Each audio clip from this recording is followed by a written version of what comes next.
It's a conversation that the Department of Aging says is more critical than ever. Parents across the Commonwealth are finding themselves raising kids for a second time around, but at a much later age than they ever would have expected or even planned. The two leading reasons we're told are landing them in this position are due to substance abuse and incarceration. Our Alyssa Royster met a woman who is living this reality and shares her story. Meet Bobby Johnson. I love you. Having already raised 3 kids of her own, she's now raising 2 more. We have to play nice. Her grandkids. But let's rewind to when she found out her daughter was pregnant. It was really mixed emotions, right? On one hand, she and her husband were excited to soon take on the honorary titles of Grandma and Grandpa.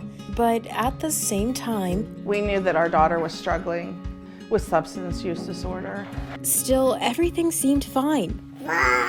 When little Elena was born, We just thought things were on the up and up. But when Chase was born, we definitely suspected that the continued use was going on. Bobby's daughter needed treatment. At that time, they were 13 months old and 4 days old. With no one else around, Birth dad was actually incarcerated. Bobby and her husband stepped up. I had to relearn, just what formula to use. Okay, you ready? Okay, ready? Also, like car seats, knowing how to put them in. My eyes don't work as well as they used to. And so the snaps on their onesies, super hard. There's a reason why people say you should have children when you're young. Not to mention, Bobby was working a full-time job. Oftentimes I worked from his crib side.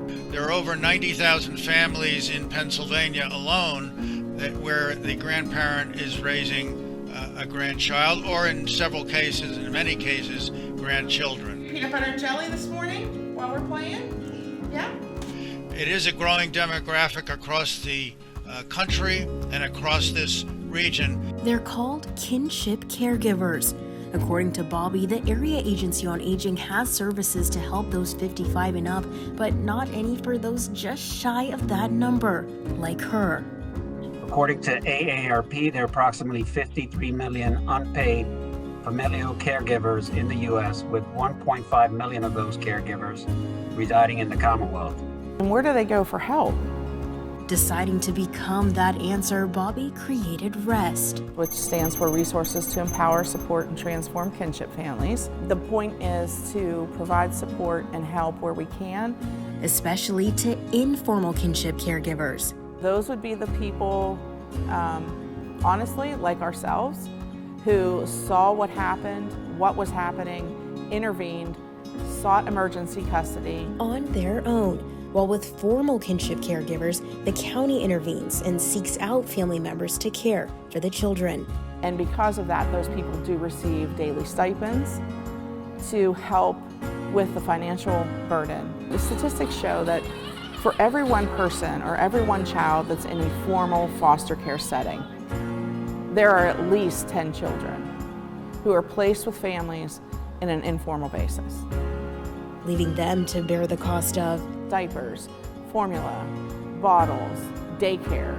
According to Bobby, REST provides support groups, informs caregivers about what community resources are available to them, and facilitates bringing families back together again. Really, I'm just so excited to share that my daughter is just doing amazingly well. She has recently gotten shared custody of the children back, and she's just flourishing. Reporting for WTAJ News, I'm Alyssa Royster.